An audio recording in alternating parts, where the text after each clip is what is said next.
ఓ వ్యక్తి ఎవరికీ తెలియని విదేశీ పాస్పోర్ట్తో భారత్కి ఎంట్రీ ఇచ్చాడు.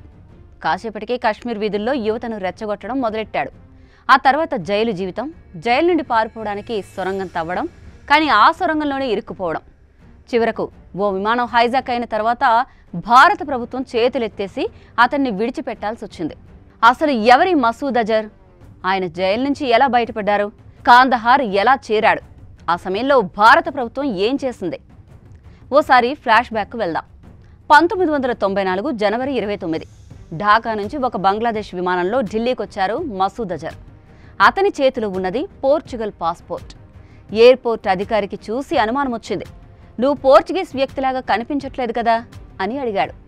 వెంటనే మసూద్ తనకు గుజరాతీలో మూలాలున్నాయని సమాధానం చెప్పాడు.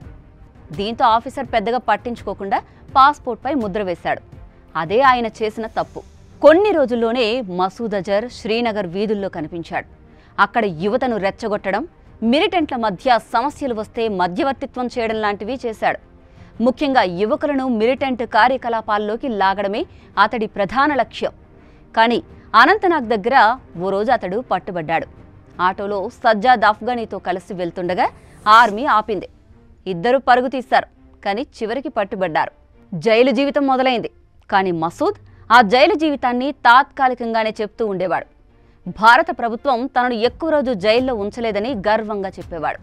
అలా చెప్పినట్లు 1999లో ఆయన మాట నిజమైంది.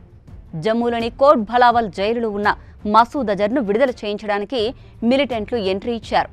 ఆయన కోసం ప్రత్యేకంగా సొరంగం తవ్వారు. కానీ మసూద్ శరీరం లావుగా ఉండడంతో ఆ సొరంగంలో ఇరుక్కుపోయాడు. మళ్లీ దొరికిపోయాడు. అలాగే నెలలు గడిచిపోయాయి.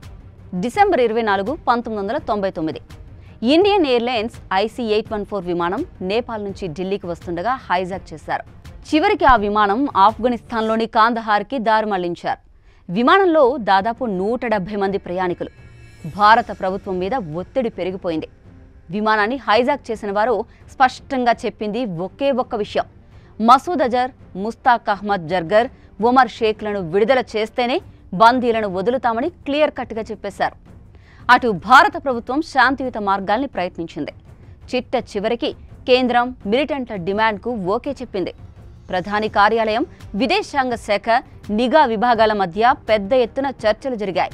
జశ్వంత్ సింగ్ అప్పటి విదేశాంగ మంత్రి స్వయంగా ముగ్గురిని తీసుకుని కాందహార్ వెళ్లారు. వారి కళ్లకు గంతలు కట్టి ప్రత్యేక గల్ఫ్ స్ట్రీమ్ విమానంలో ఎక్కించారు. అక్కడ తాలిబాన్ నుంచి ఎవరు ముందుగా రాకపోవడంతో భారత ప్రతినిధులంతా విమానంలోనే వేచి చూశారు. చివరికి ISI పంపిన వారు వచ్చి విడుదలయ్యే ఉగ్రవాదులు నిజంగానే వీళ్లేనా అని చెక్ చేశారు. వారి కుటుంబాలతోనే గుర్తుపట్టించారు.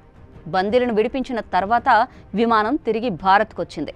మసూద్ అజర్ విడుదలైన తర్వాత కొన్ని నెలల్లో అతడు జైషే మహమ్మద్ అనే కొత్త ఉగ్రవాద సంస్థను స్థాపించాడు.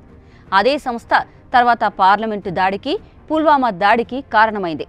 ఇప్పుడు పహల్గాం ఉగ్రదాడి తర్వాత భారత భద్రతా దళాలు POKపై విరుచుకుపడ్డారు. ఈ ఘటనలో జైషే మహమ్మద్ స్థావరాలు కూడా ధ్వంసమయ్యాయి. అటు అతని కుటుంబ సభ్యులు కూడా ఈ దాడుల్లో చనిపోయినట్టు సమాచారం.